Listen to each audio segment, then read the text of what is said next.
buenas tardes chicos. Ya ahí estamos, perfecto parece. Siempre quedo atento si es que alguien me dice que no se escucha o algo así. Voy a estornudar un segundo. Oh, lo siento, ahora sí. Ya. Bienvenidos chicos. Esta es una ayudantía, ¿cierto? Preparada y enfocada en comprobar esta prueba, ¿cierto? El ensayo de la Universidad Santo Tomás. En este caso vamos a estar a cargo nosotros como puntaje nacional. Han estado toda la semana, ¿cierto? Viendo las distintas pruebas, viendo los distintos ensayos que fueron realizados durante la prueba. Y en este caso, y como han estado haciendo, vamos a revisar la prueba de transición de física 2021, el ensayo que hicimos y que hicieron ustedes, ¿cierto? Que pudieron formar parte gracias a la Universidad Santo Tomás. Ahí los saludo chicos, ahí me están preguntando cómo estoy, muchas gracias, yo estoy muy bien, espero que ustedes también hayan estado bien. No sé si hay algunos que estén de vacaciones, quizás sí, quizás no, pensando en esto de que viene la semana del 18 de septiembre, varios colegios la toman como un poquito libre, así que espero que estén todos excelentemente bien. En este caso, creo que tenemos como más o menos 10 preguntas del ensayo, como de las más difíciles que podemos encontrar. Están primero en el orden de aparición en el ensayo, chicos. Y recuerden que más o menos están como en todos los contenidos que hasta ahora hemos visto. Eso fue el primer criterio para organizar esta ayudantía. Solamente contenido que hayamos visto o que esté relacionado a algo que hayamos visto. Luego las últimas preguntas, si es que alcanzamos, van a ser principalmente de electricidad y magnetismo, que es un contenido que aún no vemos nosotros todos. Así que la primera parte de esta ayudantía va a estar enfocada en ese tipo de preguntas.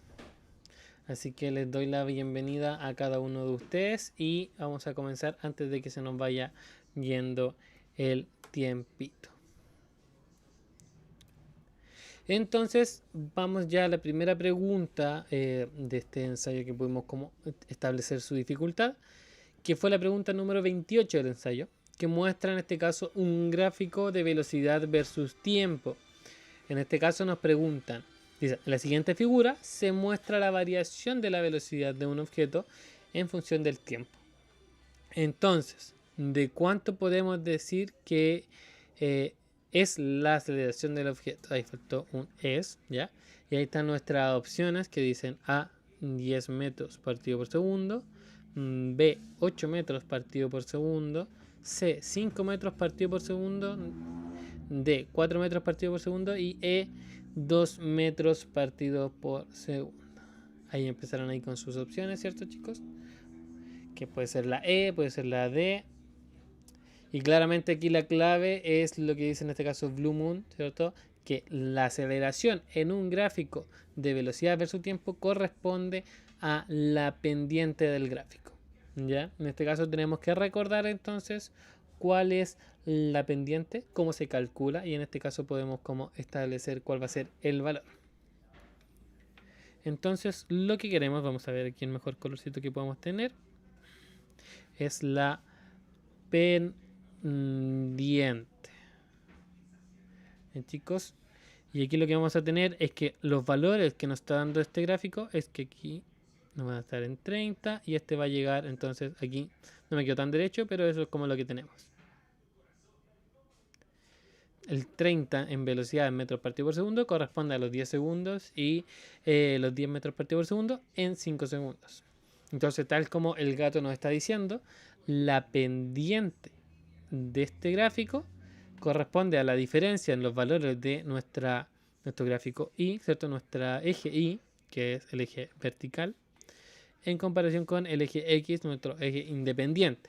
Entonces tenemos que Y2 menos Y1 dividido en X2 menos X1, que en este caso va a ser igual a la aceleración.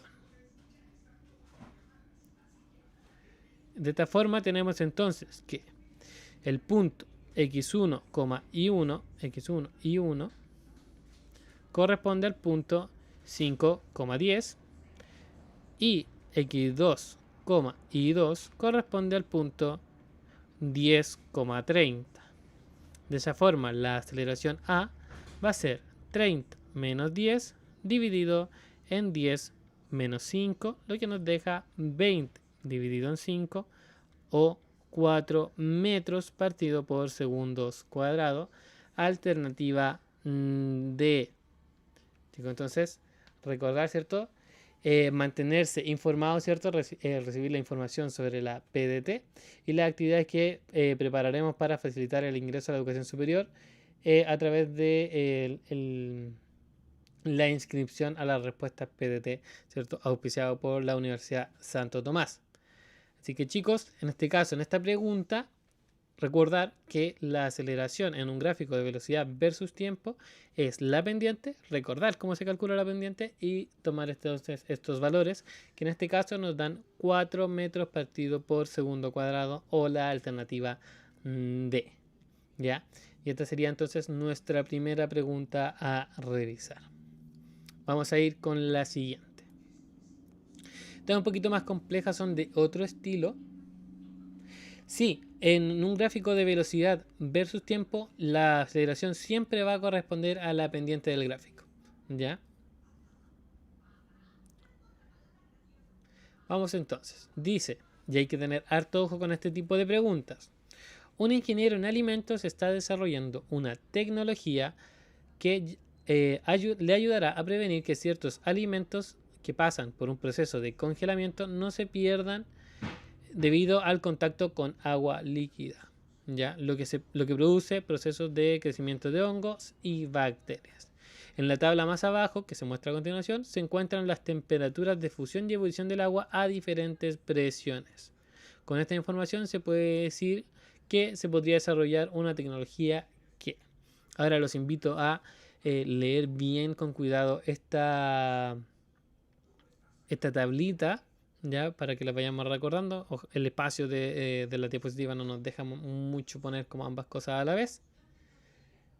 Así que vamos a tener que unos segunditos para que miren con atención y vamos a mostrarles las alternativas.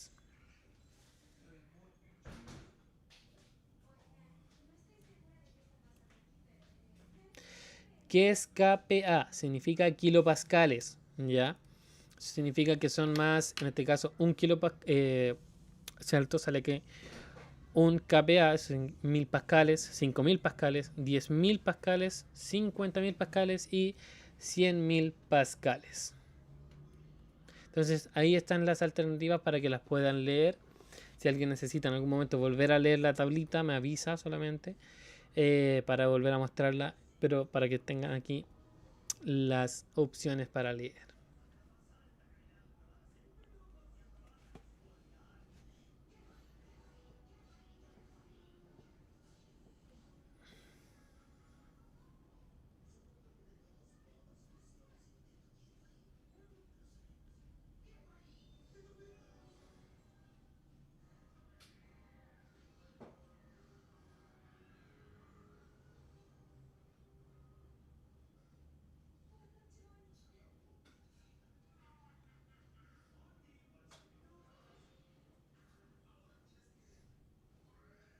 Es un poquito más compleja esta pregunta, un poquito más de análisis, de información, tomar qué es lo que nos están preguntando, ojo con eso,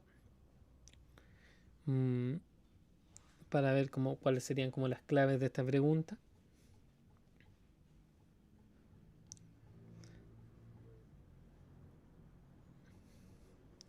Ahí me dicen la D, Alejandra.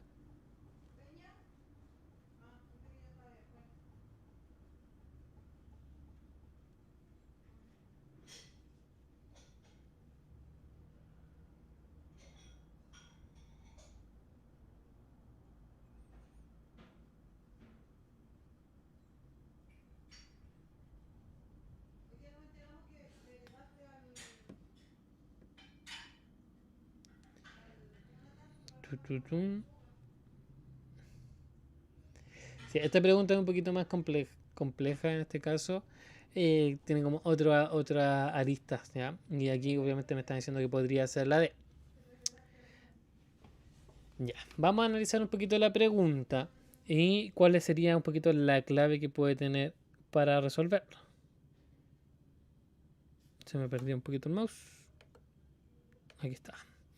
Dice que vamos a desarrollar una tecnología ya que le ayuda a prevenir que ciertos alimentos que pasan por un proceso de congelamiento, es decir, vamos a congelar alimentos, no se pierdan debido al contacto con agua líquida.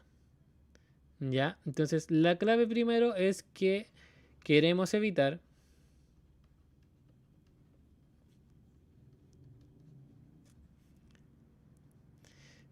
el contacto con agua líquida. ¿Ya? Eso es lo primero que tenemos que sacar de la pregunta. ¿Ya?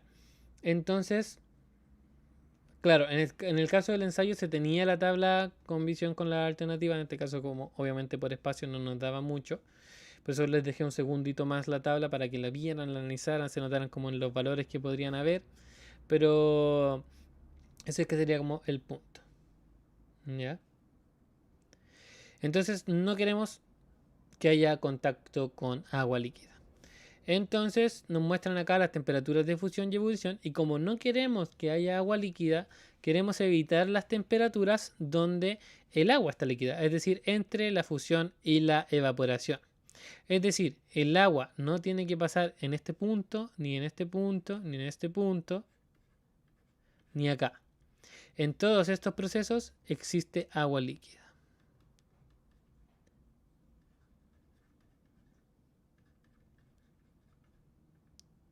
En todo esto que está acá. Entonces, como queremos evitar que haya contacto con agua líquida, lo primero que tenemos que darnos cuenta que para evitar que haya agua líquida tenemos que estar en estos niveles de presión. Es decir, 611 pascales o algo menor. Entonces, con eso en mente, vamos a las alternativas y pensamos en cuáles son las que cooperan con menos de 611 pascales. Entonces, aquí eliminamos la alternativa A, la alternativa B y esas son las dos que eliminamos al principio. Ya. Ahora, lo segundo es que queremos congelar, ¿cierto? Queremos congelar alimentos. Ahora, cuando hablamos de la sublimación, y acá está la sublimación inversa, tenemos que recordar cuáles son las diferencias entre cada uno de ellos. Estos hablan de cambios en la materia desde sólidos a gaseosos sin pasar por los líquidos. Cuando pasamos de sólidos a gases, hablamos de sublimación. Cuando pasamos de gases a sólidos, hablamos de sublimación inversa. ¿Ya? Entonces, eso es como lo primero que hay que recordar a través de eso. Sublimación, sublimación inversa. Como queremos congelar, no queremos volver los alimentos gases, sino que los queremos mantener en sólidos. Por lo tanto, eliminamos la alternativa de sublimación y en este caso la alternativa que nos queda, hablaríamos entonces de la alternativa D como alternativa correcta porque mantiene una presión donde no existe agua líquida y pasamos a congelar alimentos a través de la sublimación inversa. ¿Ya? La diferencia entre la C y la D es simplemente reconocer cuál es el proceso que habla del cambio de estado correctamente. ¿Ya? Ahí dice...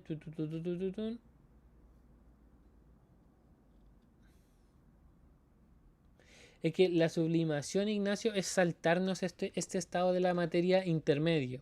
Ya pasamos inmediatamente desde sólidos a gases a través de cambio de temperatura, en presión, que en este caso sería. ¿Ya? Por eso hablamos de este proceso de sublimación. No pasamos por el estado líquido. ¿Ya? Entonces, en este caso, como vamos a pasar de elementos a una temperatura que queremos congelar, queremos llegar al sólido, por lo tanto hablamos de sublimación inversa. Y reconocemos entonces que también tienen que estar a menos de 611 pascales para que tampoco exista agua líquida. De esa forma, entonces encontramos que la alternativa correcta sería la alternativa D. Ya no sé si alguien habrá quedado con alguna duda. respecto a esta pregunta. Era un poquito harto más compleja que el resto de las preguntas que normalmente vemos.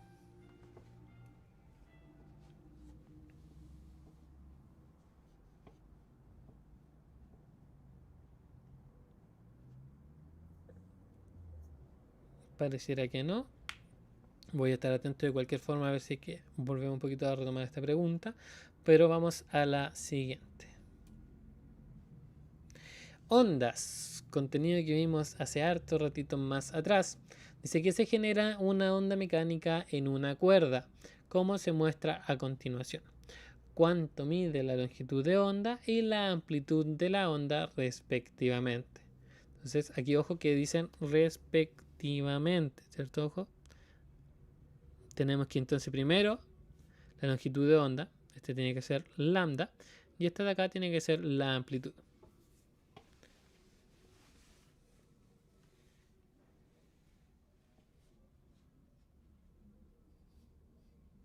Vamos a quedarnos con el rojito.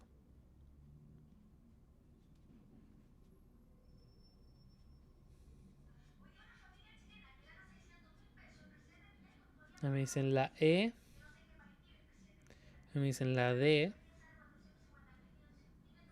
D. Me dicen la E. D me dicen por ahí también. Ya. Entonces acá lo que tenemos que reconocer o recordar qué es la amplitud.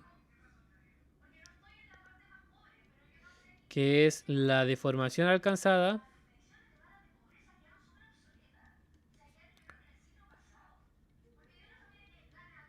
Así como básicamente desde el punto de equilibrio.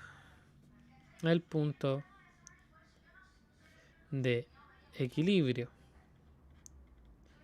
Es decir, qué tan alta o baja o qué tan deforme respecto a este punto va a ser nuestra onda.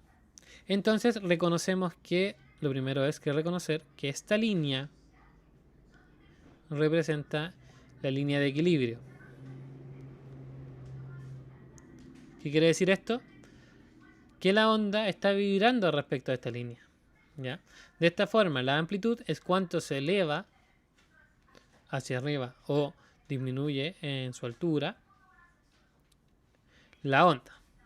De esta forma, como de este punto a este punto tenemos 20 centímetros, eso se pasó a llevar.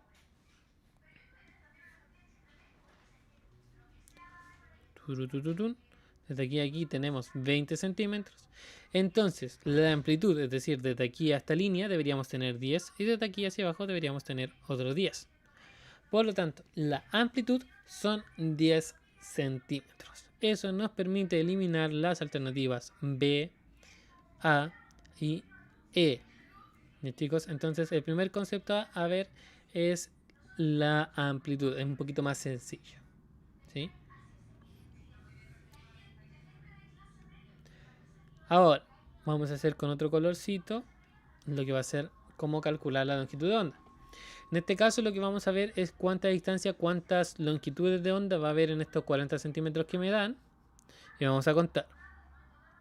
Subimos, cruzamos la posición de equilibrio, bajamos y acá tenemos una longitud de onda. Vamos a subir, vamos a bajar y vamos a llegar acá. ¡Pum! Dos longitudes de onda. Sale un poquito más rápido. 3 longitudes de onda y finalmente 4 longitudes de onda. ¿Ya?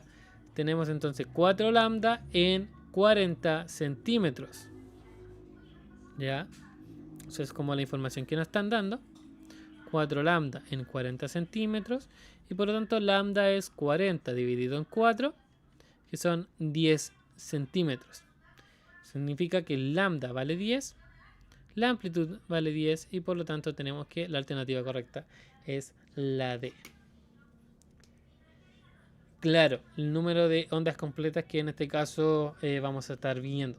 Aunque el número de ondas obviamente nos va a servir para ver la cantidad y la longitud de onda se refiere como a esta medida que en este caso es de distancia que recorre esta onda. ¿Ya? Así que si bien tenemos 4 ondas en este caso, podríamos decirlo de esa manera, la longitud de onda va a hacer referencia a esta medida, ¿ya? Para diferenciar un poquito entre esos dos conceptos. Eso nos llega entonces a la alternativa D como correcta, ya que la amplitud son 10 centímetros y la longitud de onda son 10 centímetros. Vamos entonces a pasar a la siguiente pregunta.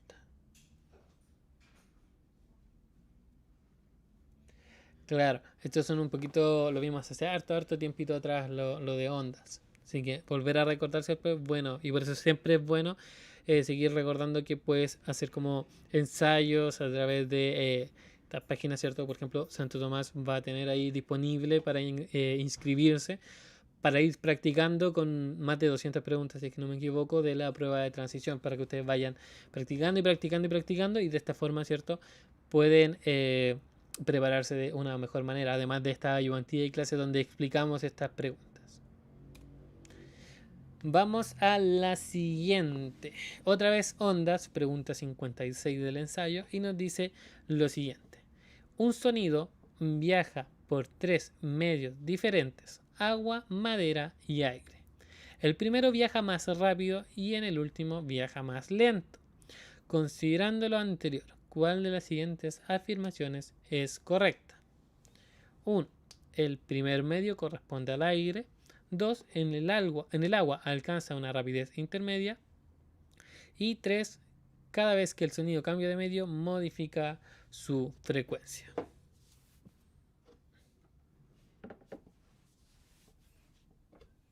Me dijeron la E.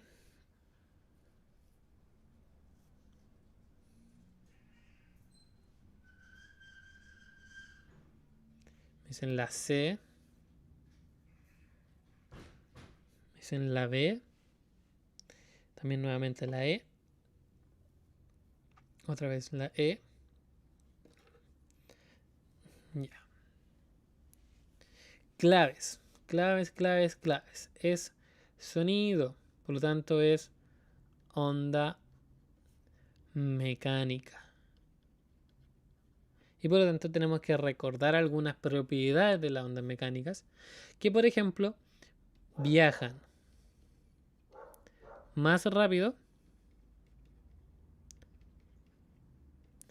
en los sólidos. ¿Ya? Entonces, tenemos que, por lo tanto, vamos a tener sólido, líquido y gaseoso en el marco de la velocidad. Primero los sólidos son los más rápidos, los líquidos intermedios y los gaseosos son los más lentos. Entonces, lo primero que podemos establecer es que como el agua es en nuestro estado líquido, va a corresponder a su rapidez intermedia. Perfecto.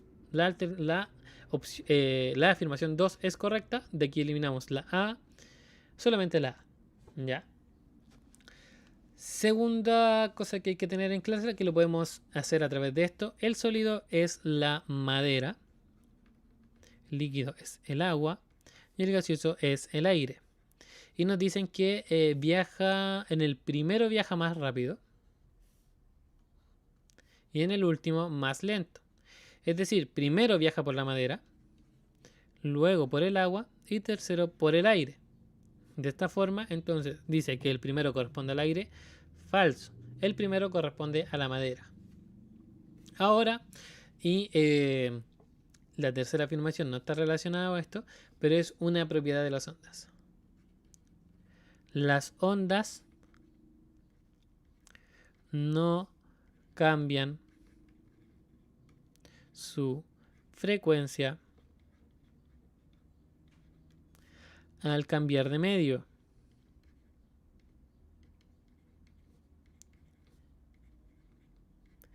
Y harto ojo, chicos, esto es independiente.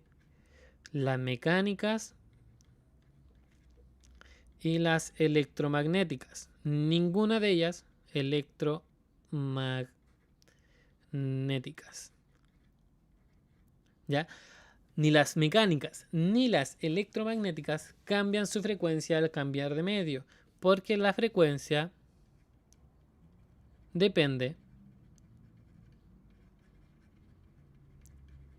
de la fuente.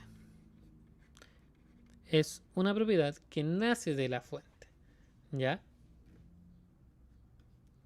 Entonces, la afirmación 3 es incorrecta. Y eso nos deja entonces la B como correcta. ¿Ya?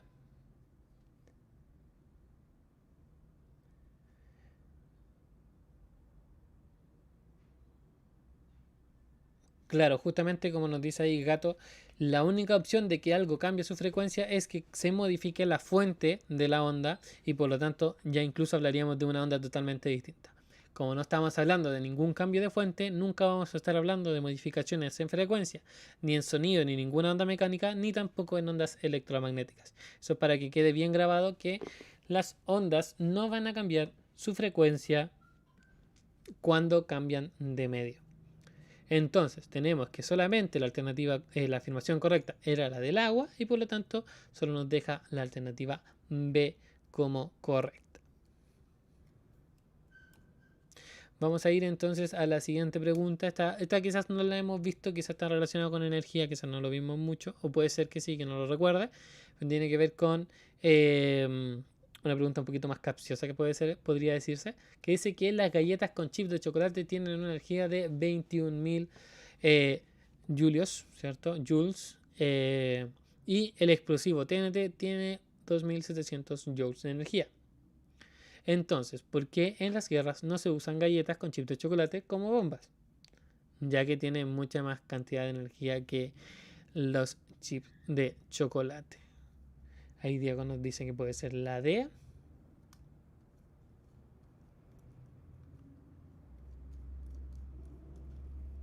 Aquí, ojo a la pregunta, porque dice, ¿por qué en las guerras no se usan galletas con chips de chocolates como bombas? ¿Ya? Así que va más allá de que cuál afirmación podría ser correcta o no. Y ahora es cierto a recordarles que la Universidad Santo Tomás, que está preparando estos ensayos, está adscrito a la gratuidad. Así que para el proceso de admisión 2022 pueden estudiar cualquier carrera de la universidad que mientras tengan ustedes gratuidad. Así que cualquier detalle pueden ingresar a la página tupuedes.cl/gratuidad en la Universidad Santo Tomás. Ahí me dicen entonces altas personas que puede ser la A, otros me dicen la B. Por ejemplo, nos están diciendo que no se usan en la guerra, pero nos están matando con calorías. Así es, muchas calorías, esos 21.000 joules. Eso habla de la velocidad de reacción. Más o menos tiene que ver con cómo se usa esta energía, ¿cierto? En las galletas de chocolate y en comparación con el TNT. ¿Ya?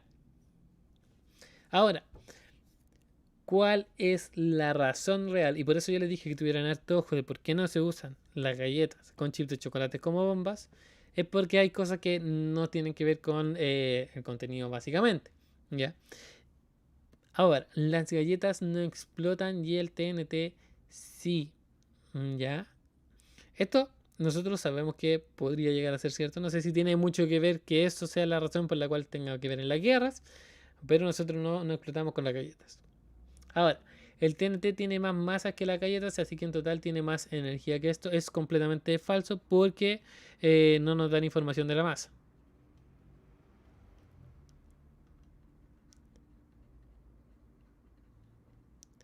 De la masa. ¿Ya? Claro, ahí Jorge tiene harto ojo con la que dice como parece un meme esto de que las galletas no explotan, cómo la van a usar en la guerra. Ya. La energía de las galletas y del TNT no es la misma. Esto es correcto también nuevamente, ¿cierto? No tienen la misma cantidad de energía. ¿Esa es la razón por la que no se usan en la guerra? No. No es la razón por la cual no usamos las galletas en la guerra.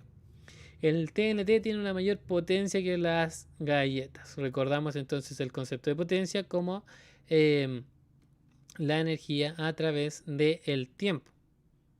Ya, este sería el concepto de potencia. Y el TNT tiene un voltaje mayor que las galletas, tampoco nos dan información. No tenemos ningún tipo de información sobre el voltaje. Puede ser un poquito lógico. No tenemos información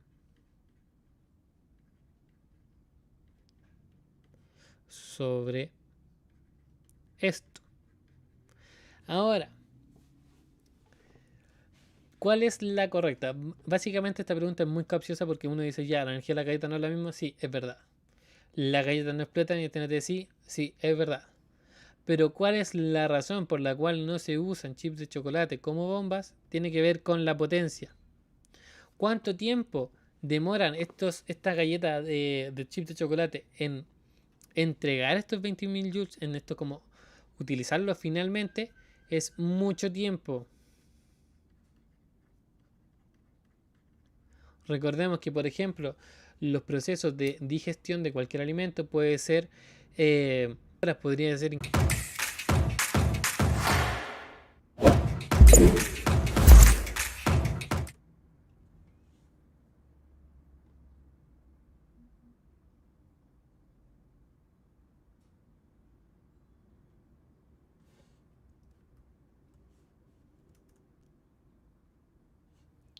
No sé si me ven, chicos. Ya, creo que volvimos. Genial, genial. A ver, estoy un poquito. Ya, ya, sí, está un poquito retrasado con cómo veo la imagen, pero pudimos volver. Entonces, como íbamos diciendo y como nos quedamos pegados, eh, ¿cuál es la razón de por qué es la alternativa D y no la A ni la C, ¿cierto? Es que la forma en que utilizamos la energía va a tener que, o sea, la forma por la que utilizamos ciertos elementos que son exclusivos va a ser de cómo se desenvuelve esta cantidad de energía, que en este caso, en cuánto tiempo vamos a utilizar esta cantidad de energía. Una bomba tiene una potencia muy, muy, muy grande, de chicos, porque estos 2700 joules de energía los gasta en un tiempo muy, muy pequeño. ¿Cuánto será? Medio segundo, quizás menos de medio segundo. En cambio, las galletas pueden tomar mucho tiempo, mucha cantidad de horas en realmente utilizar esa cantidad de energía. Pero sí, la pregunta es bastante, bastante tramposa, por eso está como en una de las preguntas más difíciles dentro de este ensayo que existió. Pero ojo, porque no porque una alternativa.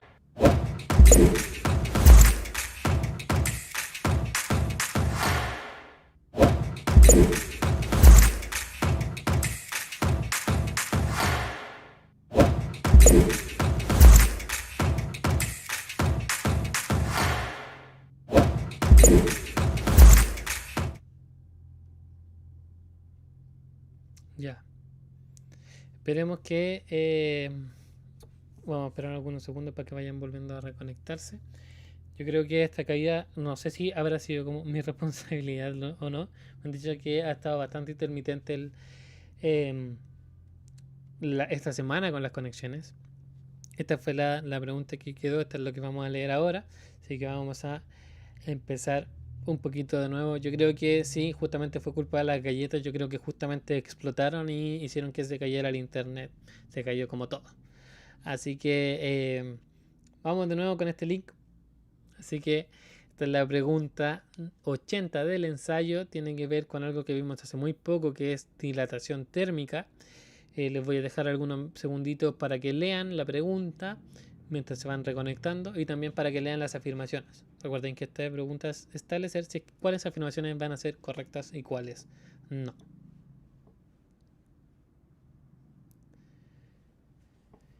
Dice, Juan está construyendo una estructura de metal y necesita dejar fijo un cilindro macizo dentro de un cilindro hueco. ¿Ya? Hoy habla de una figura. La figura no estaba en el dibujo. Gracias por el notar. Pero básicamente lo que tenemos es un cilindro que va a estar ahí. Ya. Yo saqué las preguntas directamente del ensayo, así que el ensayo no traía las figuras.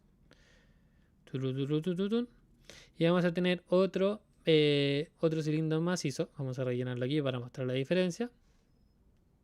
Ahí. Y ahí estaría. Un cilindro hueco y un cilindro macizo. Ya. Entonces lo que quieren hacer es como meter este cilindro macizo dentro. Aquí. Ya. Utilizando la dilatación térmica. Entonces no quieren usar soldar, sino utilizar dilatación térmica. Y entonces nos establece una pregunta: ¿qué variables son útiles para determinar si esta técnica puede ser aplicada en esta situación? ¿Ya? Entonces, mientras ustedes pueden establecer esta pregunta, mientras la leen, recordarles, ¿cierto?, que pueden ingresar a la página de Santo Tomás y inscribirse en esto de prepara la prueba de transición, donde van a tener más de 200 tipos de preguntas de prueba de transición y que puedan ensayar y repetir, ¿cierto? Recordar que muchas veces la práctica les va a permitir establecer cuál va a ser la mejor forma, en este caso, de prepararse. Va a ser lo mejor para prepararse, va a ser siempre practicar, practicar y practicar.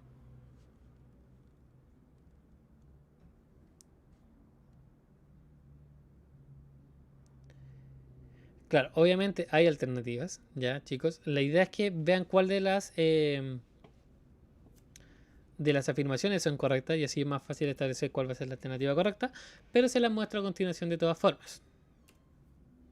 Solamente la alternativa 1, solamente la alternativa 2, solo la 3, la 1, la 2 o la 1 y la 3. Vamos a esperar aquí algunos segunditos entonces.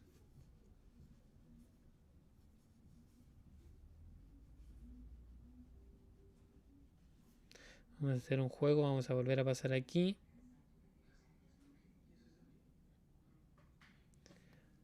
Lean nuevamente eso.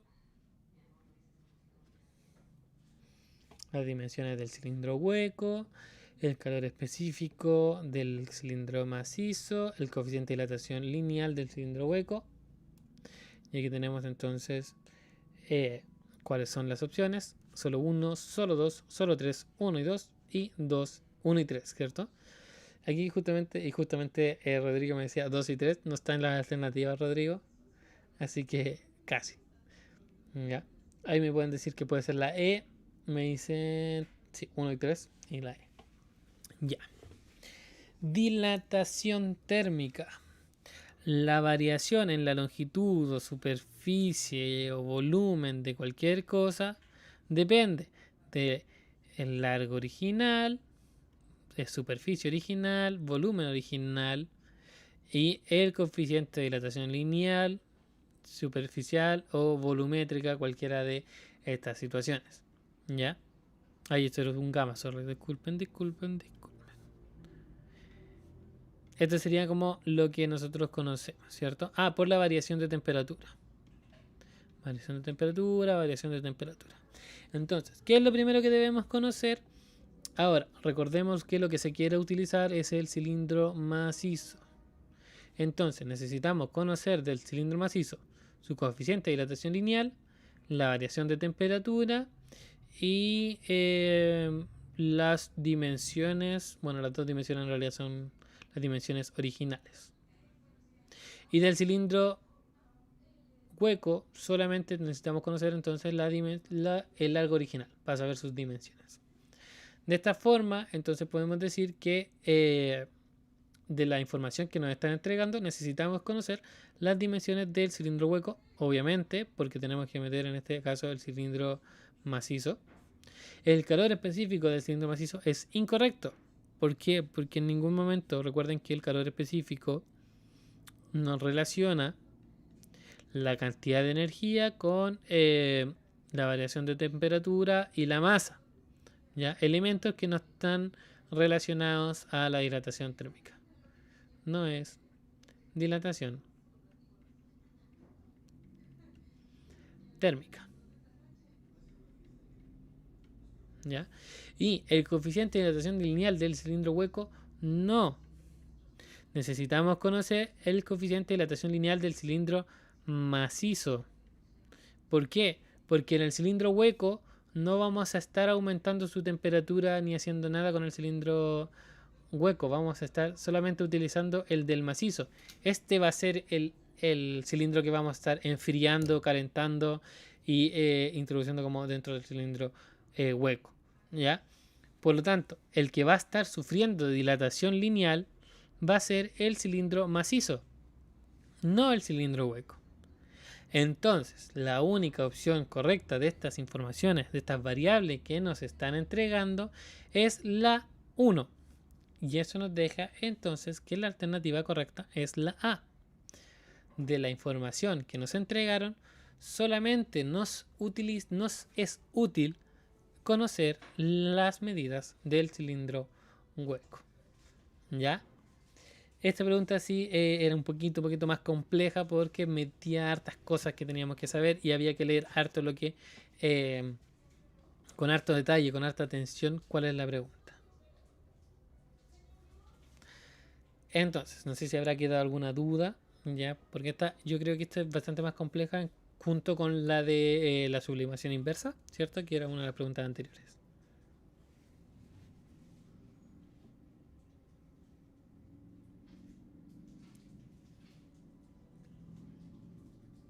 Si alguien necesita, lo puedo volver a repetir.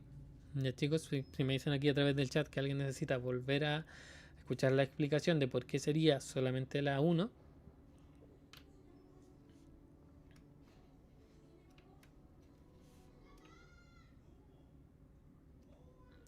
Ya, vamos de nuevo entonces. Ahí como me dijeron que alguien no había entendido, bueno, están sufriendo. Leamos con atención. Dice, Juan está construyendo una estructura de metal y necesita dejar fijo un cilindro macizo dentro de un cilindro hueco. Tal como muestra la figura, en este caso no teníamos figura, no había un dibujito. No sé por qué decía que mostraba una figura. Y para hacerlo sin soldar, propone utilizar la dilatación térmica, enfriando el cilindro macizo con nitrógeno líquido para luego dejar que se caliente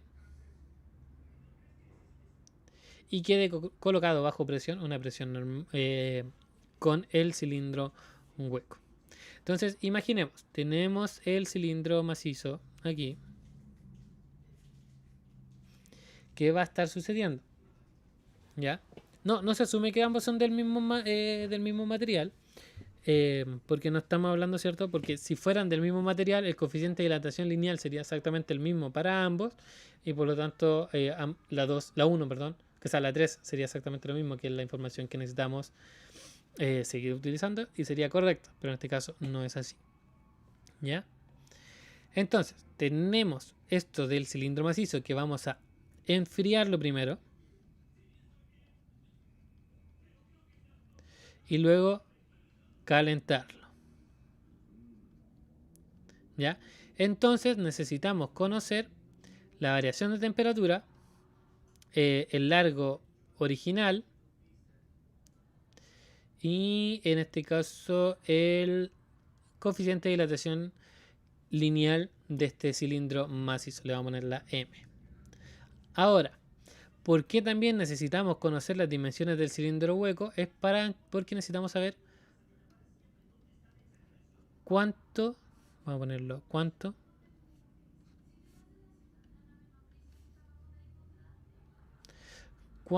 debemos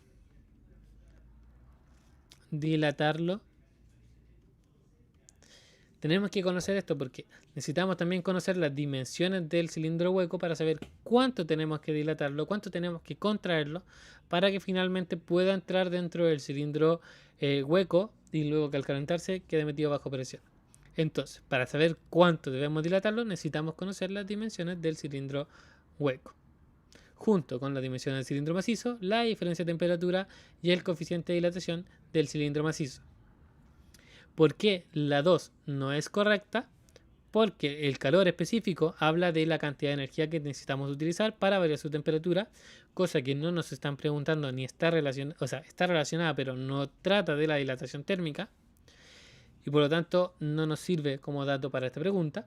¿Y por qué el coeficiente de dilatación lineal del cilindro hueco no nos sirve? Porque el cilindro hueco no es calentado ni enfriado. Es decir, no sufre variaciones de temperatura y por lo tanto no nos interesa en este caso cuál va a ser el coeficiente de dilatación lineal. No hay que asumir tampoco que son de la misma longitud. También necesitaríamos conocer la longitud del cilindro macizo, pero no está dentro de las opciones. Si saliera la opción de las dimensiones del cilindro macizo, también deberíamos marcarla como correcta.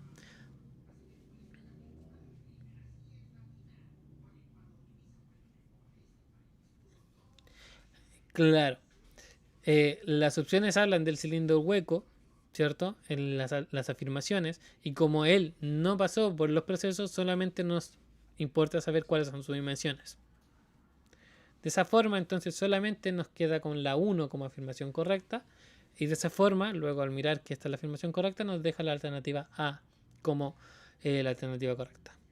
Entonces, yo sé que esta pregunta fue un poquito más difícil, entonces los invito, ¿cierto?, a seguir practicando y recordarles que va a haber un próximo ensayo de la Universidad Santo Tomás entre el 11 y el 17 de octubre y se pueden inscribir en preparate.santotomás.cl.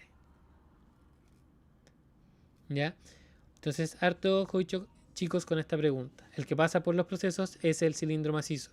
Entonces, todo lo del cilindro macizo nos puede servir, excepto el calor específico, todo lo de dilatación térmica en realidad.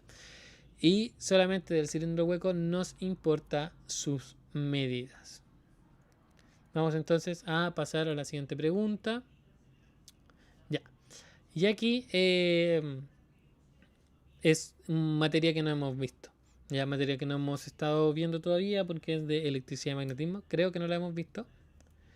Vamos a ver cuál podemos hacer por en función del tiempo. Podríamos hacer esta. La pregunta 36. Sí, estas, o sea, son preguntas estilo prueba de transición. ¿Ya? Yo creo que algunas deben estar sacadas del DEMRE, otras deben estar preparadas por algunos expertos en este tipo de materia para enfocarse, ¿cierto?, en este desarrollo de habilidades que van a ser evaluadas en la prueba de transición. Entonces, lo genial, ¿cierto?, de esto es que pueden tener ustedes muchos tipos de ensayos de la prueba de transición a través de esta página y tener acceso como a un banco de preguntas muy muy grande. De ahí siempre les va a servir seguir practicando. Vamos a leer entonces esta pregunta. Dice, un globo que se encontraba en un principio en estado neutro tiene 3 protones y 3 electrones, ¿cierto? Dice que se frota después con un trozo de lana quedando cargado negativamente. Luego, una pelota que se encontraba en estado neutro con 5 protones y 5 electrones, ahí está corrido, se pone en contacto con el globo quedando finalmente con 7 electrones. Considerando la información entregada, ¿cuántos electrones ganó el globo cuando se frotó con el trozo de lana? Dice A7, B6, C5, D4, E3. Invitarlos entonces, mientras me desarrollan esta pregunta, que puedan asistir a la feria virtual que va a estar desarrollando la Universidad Santo Tomás, que va a ser una feria de financiamiento para que ustedes puedan conocer toda la información al respecto. Recordarles también que están adscritos a la gratuidad y por lo tanto quedan totalmente invitados a participar. Ahí me dice Blue Moon puede ser la alternativa de, ya, seguir esperando entonces un poquito.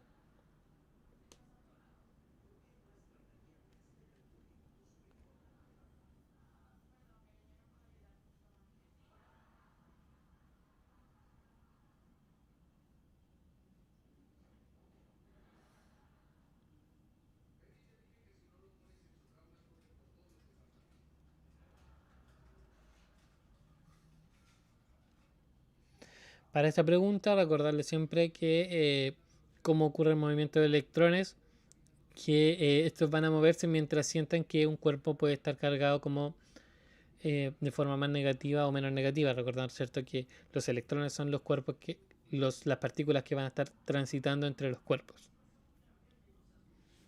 Entonces vamos a avanzar. ¿Qué es lo primero que tenemos que hacer? Es hacer el proceso inverso. Vamos a poner entonces inverso.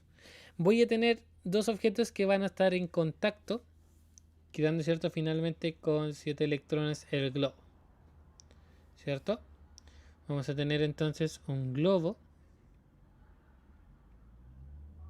y una pelota. Y me dicen que la pelota va a tener 7 cargas negativas. Y ahí estaríamos, 7 cargas negativas. Entonces, cuando vamos a tener, esto van a quedar en contacto, cuando van a finalmente quedar con una cantidad de electrones, es cuando vayan a tener la misma cantidad de electrones, porque ahí no van a sentir una diferencia. Es decir, el globo quedó también con 7 electrones. ¿Ya, chicos? Entonces tenemos un globo con 7 electrones y la pelota tiene 7 electrones también.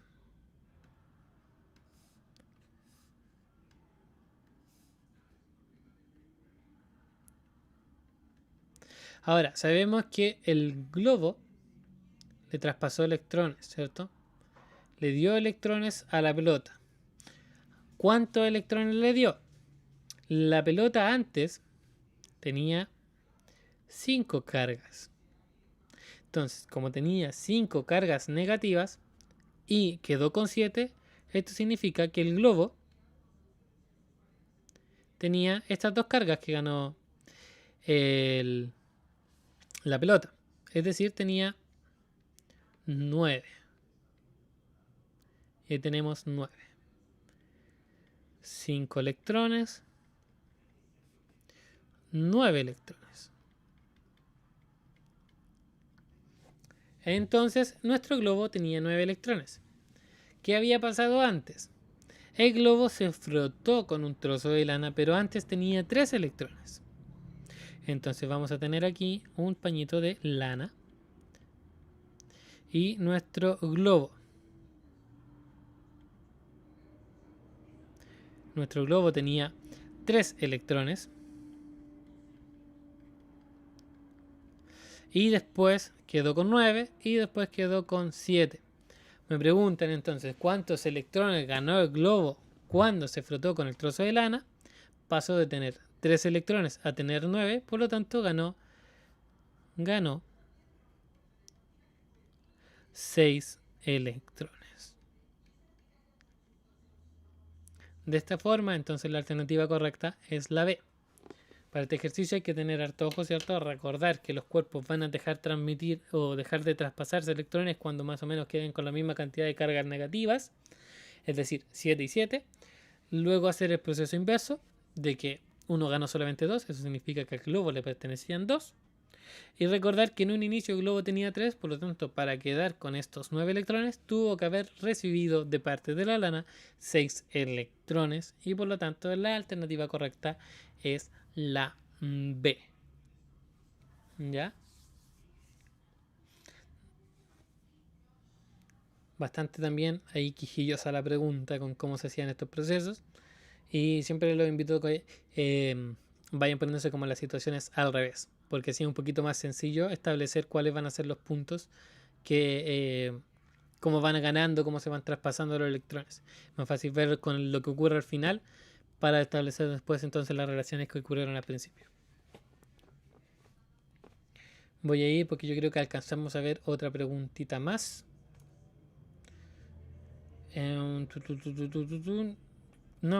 Creo que no hemos calculado resistencias equivalentes. Así que vamos a establecer como última pregunta esta. Ya, la pregunta 62 del ensayo, que dice que se tiene un objeto metálico conectado a tierra y se le acerca un objeto con una carga de signo desconocido.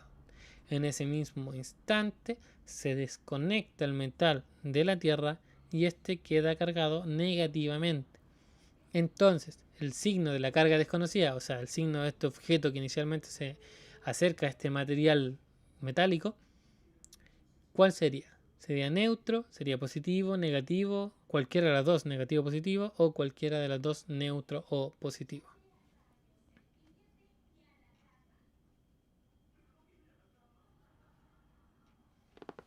Ahora un segundito para que lo piensen.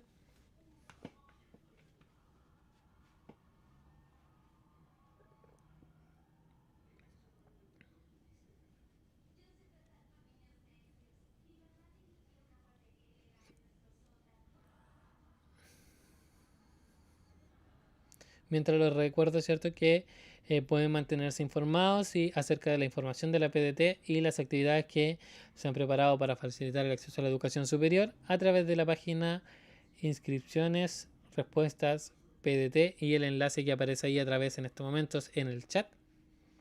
Entonces siempre recordarles que pueden mantenerse ahí conectados y practicando a través de la página de la Universidad Santo Tomás. Mientras llegan estas alternativas que ustedes pueden decir, que puede ser la B, también ahí me dicen puede ser la C. Ahí Yamna me dice que es positivo. Gato me dice que es la C, que es negativo. Juliana también. Y vamos a ver. Primero, la clave es que el objeto es metálico. Entonces vamos a tener aquí vamos a tener una pelotita y vamos a hacer el símbolo de que conexión a tierra. Cuando se acerca un objeto de alguna carga desconocida. Vamos a ponerle signos de interrogación. ¿Ya? ¿Qué hacemos entonces? Vamos a acercar este objeto. ¿Qué pasa cuando acercamos un objeto a un cuerpo metálico cuando este está cargado? Vamos a poner las dos situaciones para explicarlos. Nuestra carga desconocida. Pensemos que esto es positivo. Y acá vamos a poner que es negativo. Como es negativo, el cuerpo metálico se polariza y por lo tanto quedan las cargas positivas en este lado y negativas en este otro lado. Existe la polarización. En este caso ocurre justamente lo contrario. Las cargas negativas se empiezan a acercar a este objeto y las positivas quedan aquí. Ahora, a través de la carga contraria, justamente como ahí nos dice Blue Moon para ayudarnos al concepto. ¿Qué ocurre con esta conexión a tierra? ¿Qué va a sentir? Siente en este caso que el cuerpo tiene carga positiva, la pelotita positiva, por lo tanto lanza electrones.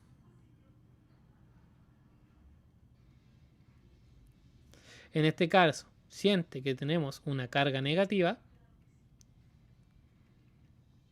y por lo tanto quita electrones.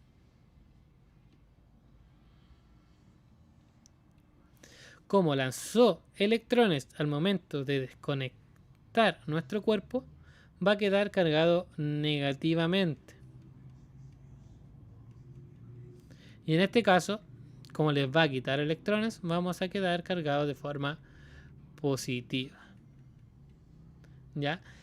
En este caso, esto es lo que está ocurriendo. Sacamos el cable a tierra, lanzó electrones cuando acercamos un objeto de carga positiva, quitó electrones cuando acercamos uno de carga negativa, y esto sería esta es la carga final.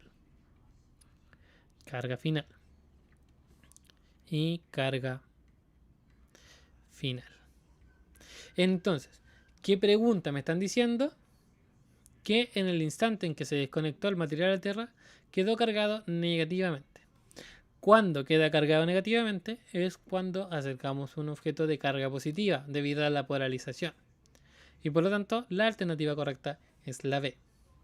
Para haber cargado, si hubiéramos acercado un objeto de carga negativa, debido a que estaba conectado a tierra, entonces la carga final habría sido positiva. ¿Ya? Entonces, esta es la situación, esto es lo que ocurre. Acercamos un objeto positivo, se polariza, llegan electrones. ¿En qué afecta que se desconecte? Ya, perfecta la pregunta.